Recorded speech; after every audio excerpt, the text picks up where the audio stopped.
الحمد لله الذي هدانا لهذا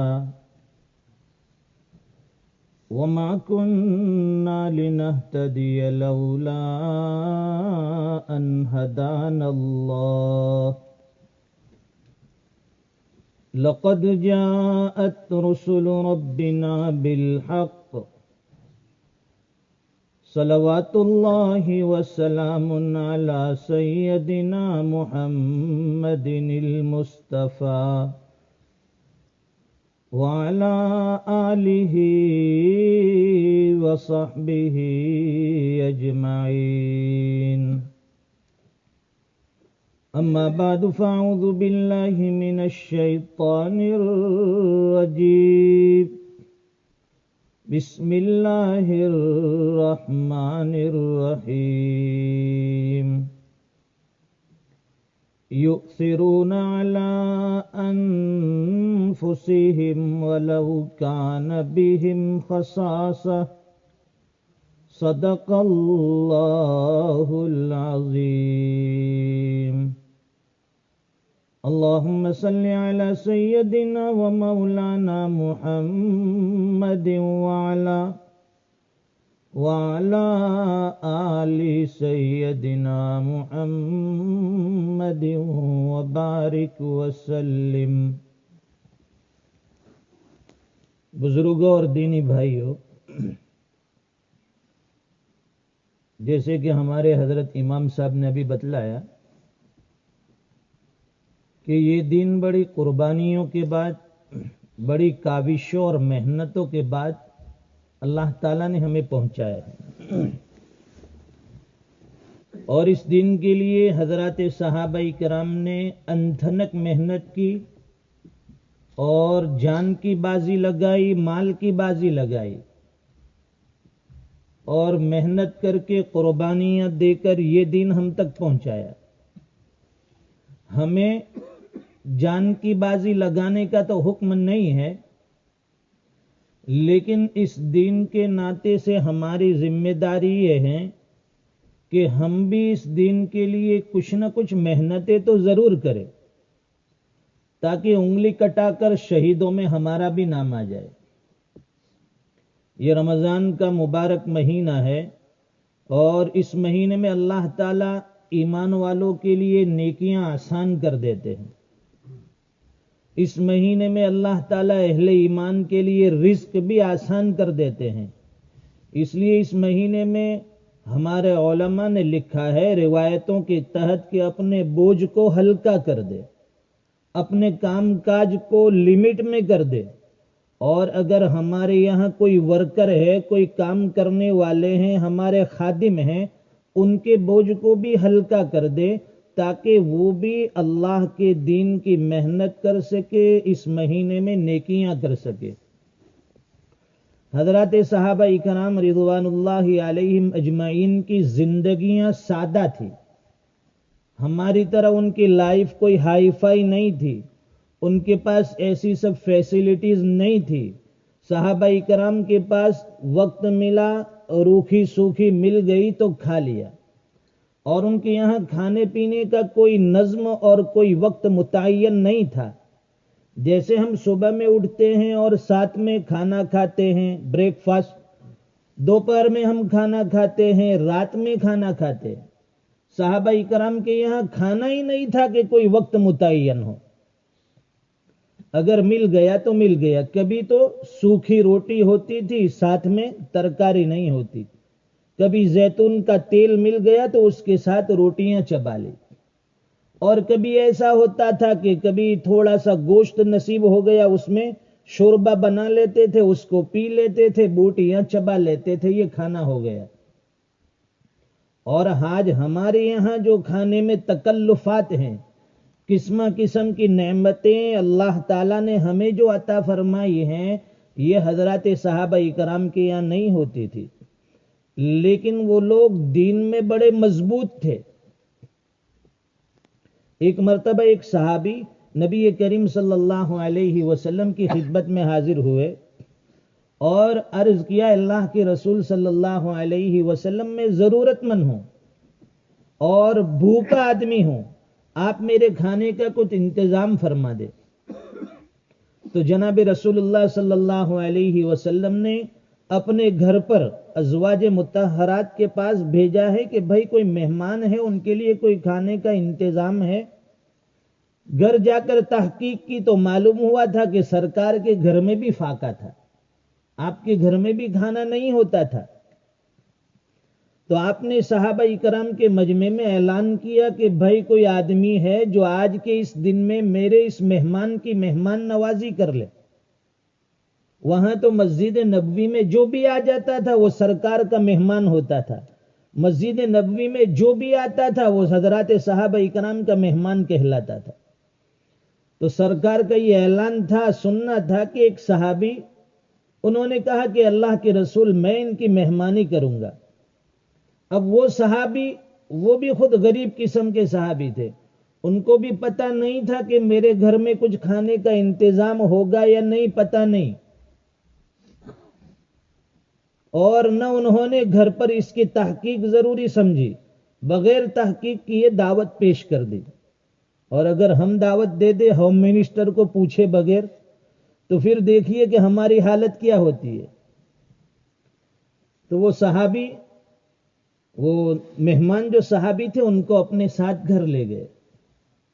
گھر لے جا کر بی بی سے کہا کہ بھائی یہ حضور صلی اللہ علیہ وسلم کے مہمان ہے اور آج کے دن یہ ہمارے مہمان رہیں گے، رات کا کھانا ہمارے یہاں ہوگا۔ اب جو گھر میں ان کی بیوی تھی انہوں نے کوئی ڈانٹا نہیں، کوئی شور شرابہ نہیں کیا، حالانکہ گھر میں بھی کھانا نہیں تھا۔ خوشی کا اظہار کیا کہ سرکار کے مہمان ہو تو یہ ہمارے مہمان ہیں، اور اس کے بعد اپنے میاں سے، شوہر سے کہا پیار سے، محبت سے، نرمی سے کہ گھر میں کھانے کا کوئی انتظام نہیں ہے، بچوں کے لیے کچھ تھوڑا سا بچا ہوا ہے۔ تو وہ صحابی کہنے لگے کہ آج کی اس رات میں ہمارے بچوں کو کسی طرح تو بہلا کر سلا دینا، یعنی بھوکے ہی سلا دینا، اور پھر جب وہ بچے سو جائیں گے تو بچا کچا ہم مہمان کے سامنے پیش کر دیں گے۔ اب وہ عورت تھی، بیوی نے بچوں کو بہلا کر سلا دیا، ایک ہانڈی رکھی چولہے پر، خالی ہانڈی، اس میں صرف پانی تھا اور کوئی کھانا نہیں پک رہا تھا۔ وہ بچے بھوک کی وجہ سے کھانا مانگتے تھے کہ امی جان کھانا دے دو، زور کی بھوک لگی ہے، لیکن وہ تسلی دیتی تھی کہ بیٹا ہانڈی چولہے پر چڑھی ہوئی ہے، تھوڑا انتظار کر لو، کھانا تیار ہوگا تو آپ کو بھی مل جائے گا۔ اب وہ ہانڈی جس میں صرف پانی ہی پانی تھا وہ ابل رہی تھی۔ اب بچے جو چھوٹے ہوتے ہیں وہ زیادہ انتظار تو نہیں کر سکتے، یہ ہانڈی دیکھتے دیکھتے ان کی آنکھ لگ گئی، بچے سو گئے۔ اب جو گھر میں تھوڑا سا بچا کچا کھانا تھا وہ مہمان کے سامنے لا کر پیش کر دیا۔ شوہر نے بی بی سے پہلے سے کہا کہ جب مہمان کھانے کے لیے بیٹھ جائے دسترخوان پر تو یہ کرنا کہ چراغ صحیح کرنے کے بہانے سے تو اسے بجھا دینا۔ اس زمانے میں یہ لائٹ نہیں ہوتی تھی، وہ چراغ ہوتے تھے، اس کو جلاتے تھے رات میں اور اسی سے کام چلتا تھا، اندھیرے میں چھوٹا سا چراغ جلا ہوا تھا، دسترخوان بچھا، جو تھوڑا سا کھانا تھا اس پر رکھ دیا، شوہر بھی بیٹھ گئے اور مہمان بھی بیٹھے، اور بی بی اٹھی اور چراغ کو ٹھیک کرنے کے بہانے سے اسے بجھا دیا تاکہ وہ مہمان کھاتا رہے، اسے پتہ نہ چلے کہ ہم لوگ کھانا کھا رہے ہیں یا نہیں۔ اب اس مہمان نے کھانا شروع کیا اور مہمان نے پیٹ بھر کر کھانا کھا لیا۔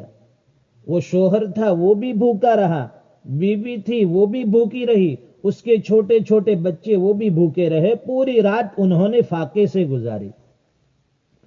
صبح جب سرکار کی خدمت میں حاضر ہوئے تو چونکہ اللہ کی طرف سے آپ کو اس چیز کی اطلاع اور علم دے دیا گیا تھا، جب وہ صحابی نبی کریم صلی اللہ علیہ وسلم کی خدمت میں حاضر ہوئے تو سرکار نے ان کی عزت افزائی فرمائی، ان کو بشارتیں دی، مبارک باتیں دی کہ تم نے رات کو مہمان کے ساتھ جو سلوک کیا اور تم نے مہمان کی جو خاطر مدارات اور تواضع کی، اللہ تعالیٰ کو تمہاری یہ ادا بہت پسند آ گئی کہ خود بھوکے رہے، اپنے بچوں کو بھوکا رکھا اور مہمان کو کھانا کھلایا۔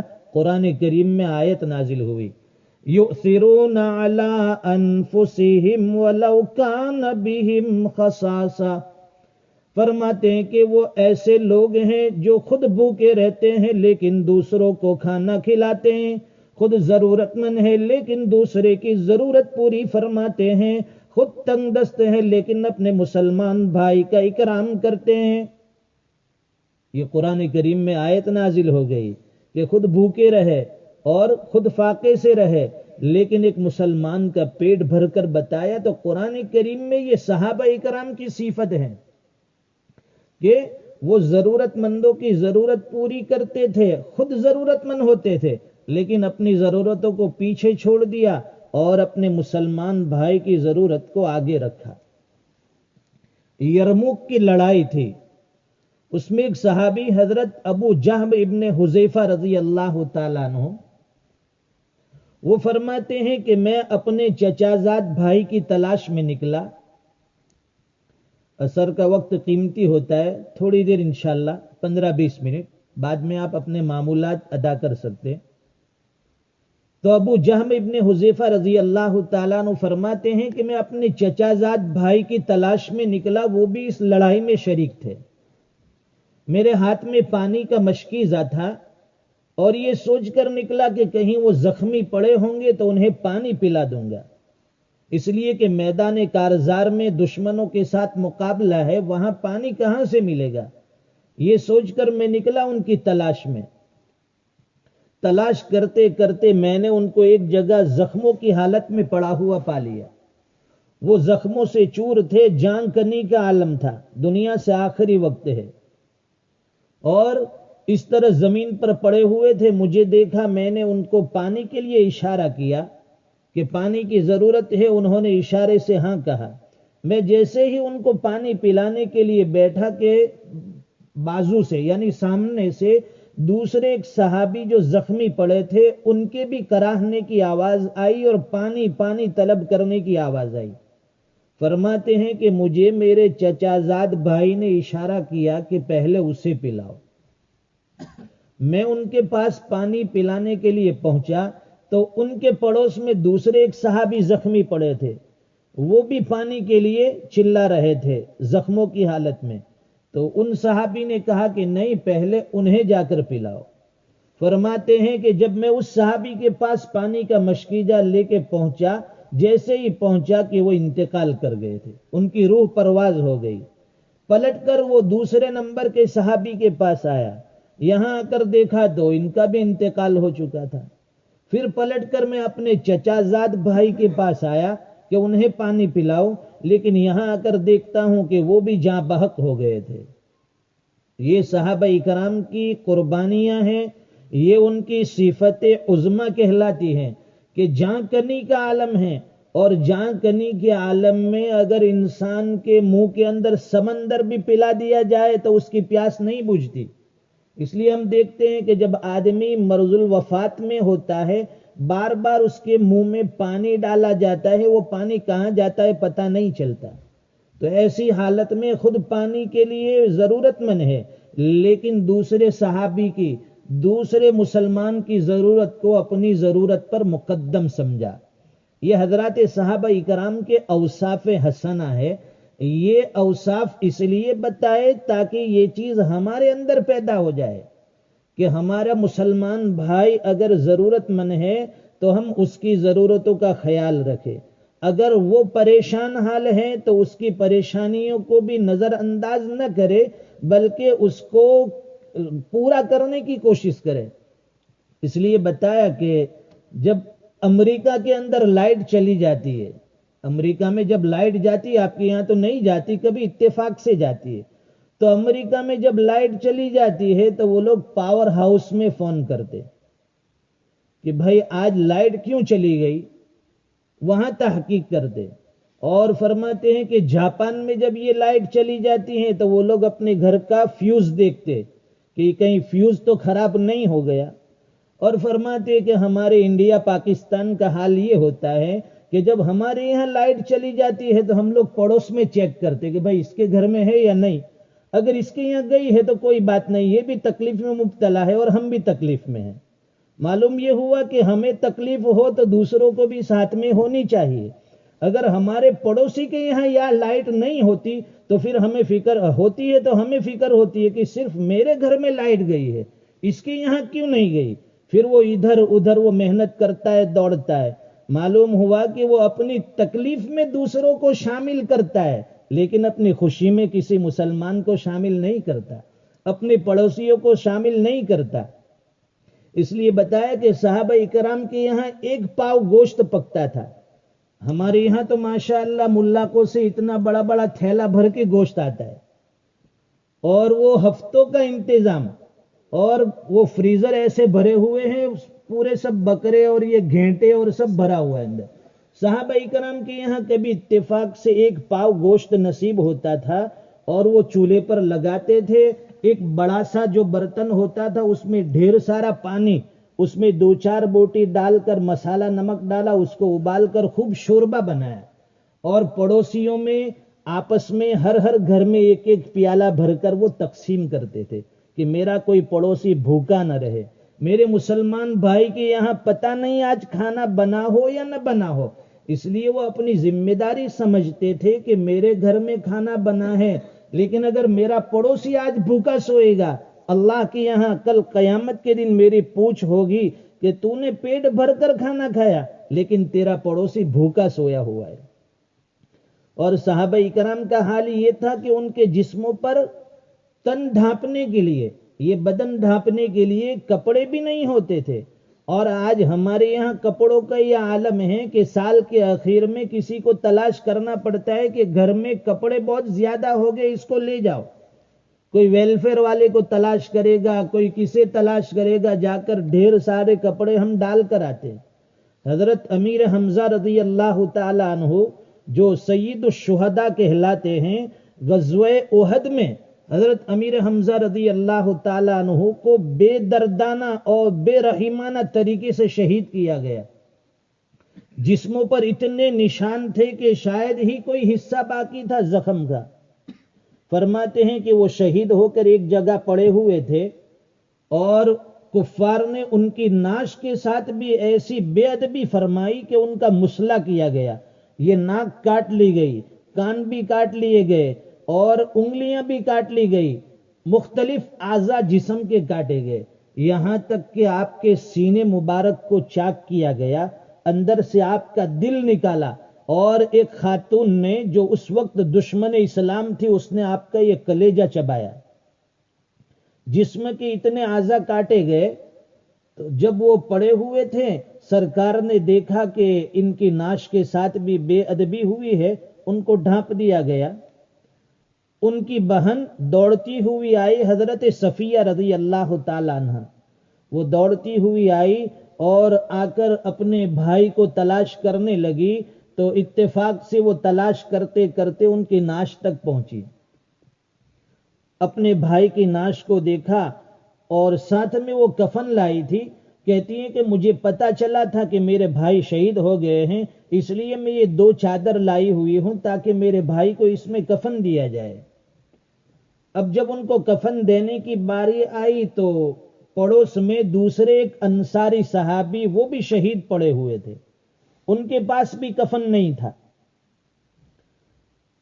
اب چونکہ وہ شہید پڑے ہوئے تھے، ان کو بھی کفن کی ضرورت تھی، تو مشورہ یہ ہوا کہ یہ 2 چادریں ہیں، ایک چادر یہ انصاری صحابی کو کفن میں دی جائے اور ایک چادر امیر حمزہ رضی اللہ تعالی عنہ کو دی جائے. اب یہ 2 چادر تھی، اس میں ایک بڑی تھی اور ایک چھوٹی تھی.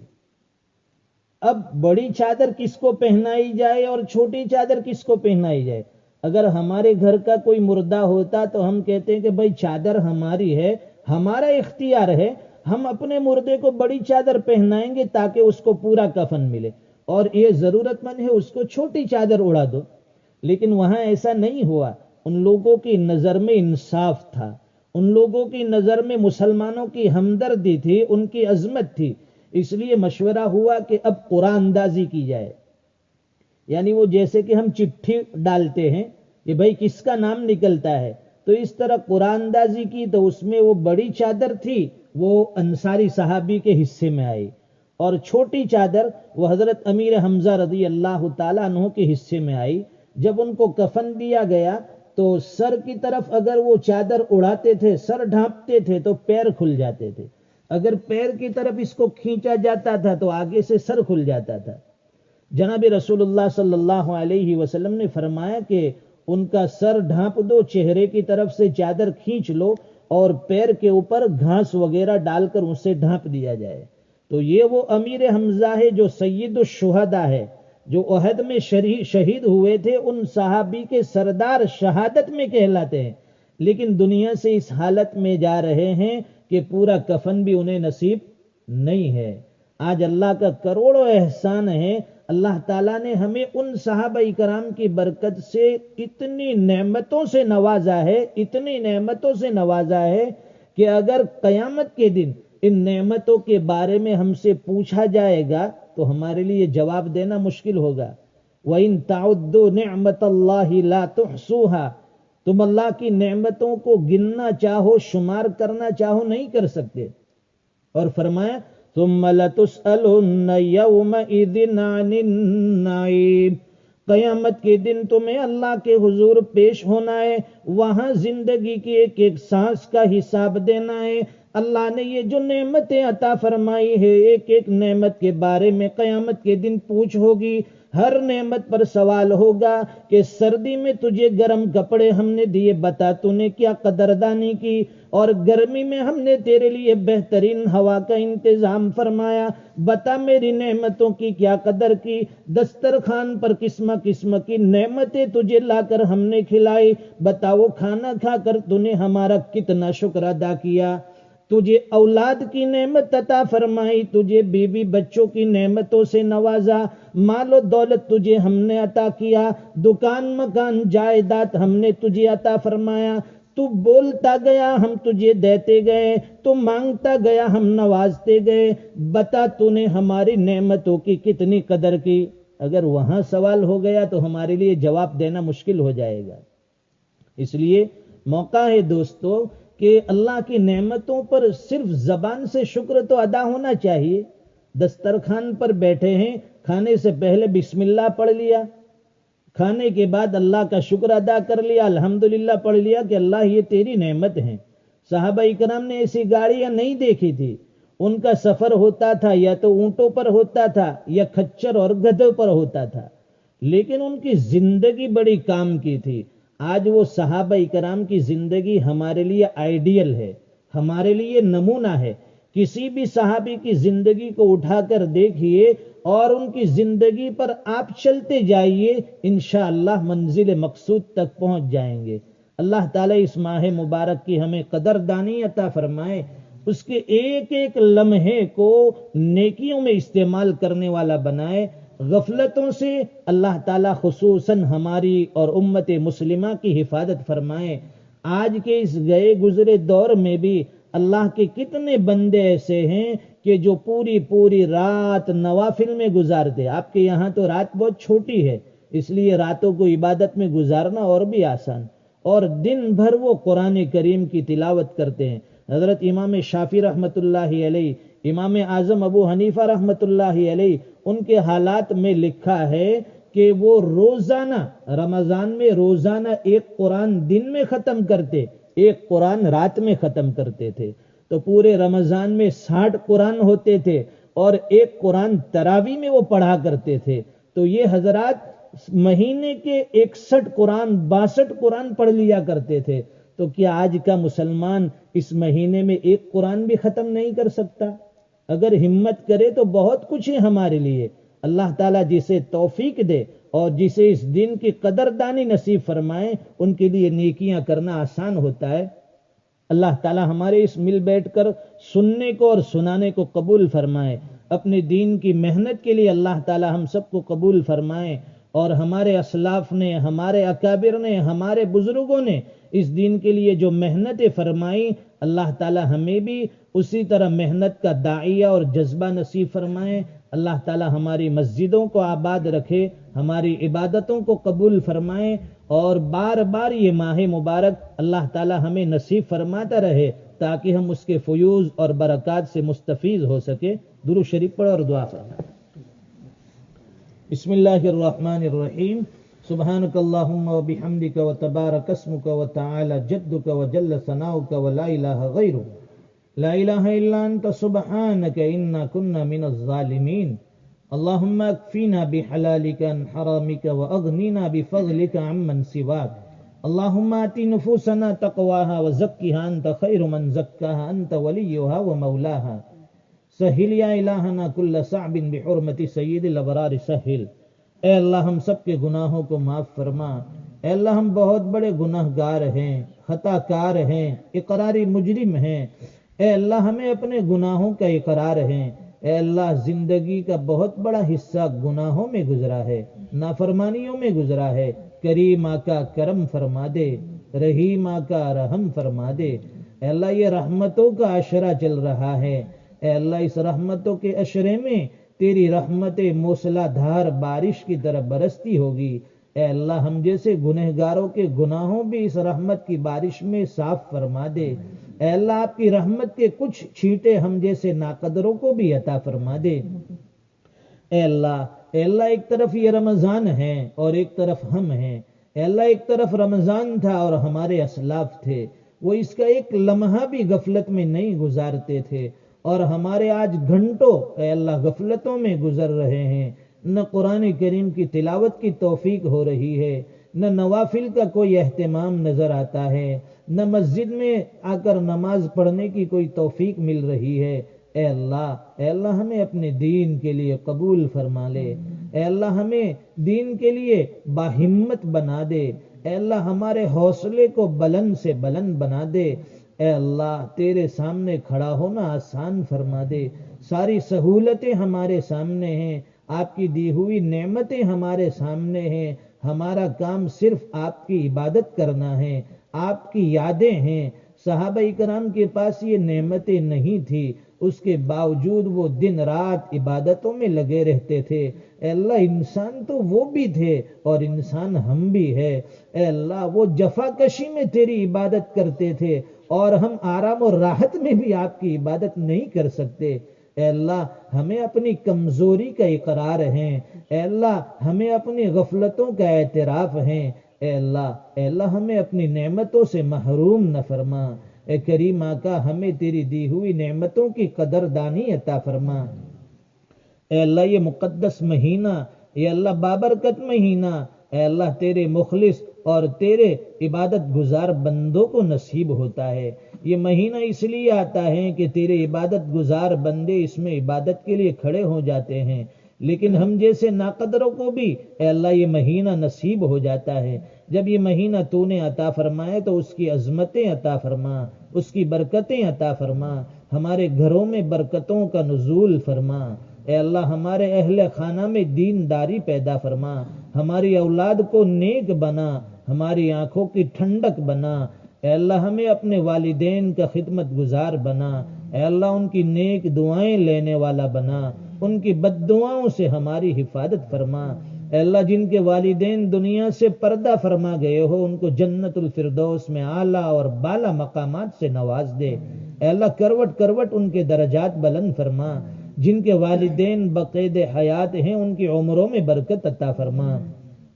اے اللہ ہماری نسلوں میں دین زندہ فرما. اے اللہ دین کی بقا کے فیصلے فرما. اے اللہ ہماری مساجدوں کی حفاظت فرما. ہمارے مساجدوں کے ساتھ مکاتب کی حفاظت فرما. علماء ربانیین حقانیین کی حفاظت فرما. دین کی محنت کرنے والوں کی حفاظت فرما. اے اللہ ہماری جوان ماں بہنوں کی حفاظت فرما. ہمارے بوڑھوں بچوں کی حفاظت فرما. اے اللہ پورے عالم کے مسلمانوں کی جان مال عزت آبرو ایمان و یقین کی حفاظت فرما. پریشان حالوں کی پریشانیاں دور فرما. حاجت مندوں کی ضرورتوں کو پورا فرما. بیماروں کو شفا عطا فرما. جو قرضوں کے بوجھ میں ڈوبے ہوئے ہیں اے اللہ عافیت کے ساتھ اس سے نکلنا آسان فرما. اے اللہ ہمارے بیماروں کو شفا عطا فرما. بہت سے لوگ مختلف امراض کے شکار ہیں، انہوں نے دعاؤں کے لیے بھی کہا ہے. اے اللہ اصل میں شافی آپ ہیں. اے اللہ ان کو کامل مکمل شفا عطا فرما دے. اے اللہ یہ افطار کا وقت بھی قریب ہے. اے اللہ ہم دن بھر روزہ رکھے ہوئے ہیں، یقیناً ہمارے اعمال میں کمزوری ضرور ہے، لیکن ہم نے روزہ صرف آپ کے نام پر رکھا ہے، اس امید پر رکھا ہے کہ آج اگر ہم پیاسے رہیں تو قیامت کے دن میدان محشر میں اے اللہ جب لوگ جمع ہوں گے اس وقت اے اللہ آپ کے حبیب کے ہاتھوں ہمیں جام کوثر نصیب ہوگا، اس وقت ہم وہاں کی پیاس سے اے اللہ محروم ہو، وہاں کی پیاس ہمیں تکلیف نہیں پہنچائے گی، اے اللہ ہمیں وہاں پیاسا نہیں رہنا پڑے گا۔ آج بھوکے اس لیے رہے ہیں کہ اللہ کل اٹھ کر ہمارے حق میں تو جنت کا فیصلہ فرما دے اور ہمیں نعمت جنت سے مالا مال فرما دے۔ اے اللہ یہ روزہ تیرے لیے ہیں، تو اس کا ثواب عطا فرمائے گا، اس کا اجر تو عطا فرمائے گا، ہماری ہر عبادت کا ثواب آپ ہی عطا فرمانے والے ہیں۔ اے اللہ اپنے فضل سے ٹوٹی پھوٹی عبادتوں کو قبول فرما۔ اے اللہ جو کچھ مانگا وہ عطا فرما، نہ مانگ سکے بغیر مانگے اس سے بہتر اور بڑھ کر عطا فرما۔ یہ دعائیں اپنے فضل و کرم حبیب پاک صلی اللہ علیہ وسلم کے صدقے تو فی القبول منظور فرما۔ ربنا تقبل منا انك انت السميع العليم وتب علينا انك انت التواب الرحيم وصلى الله على النبي الكريم آمين برحمتك يا ارحم الراحمين۔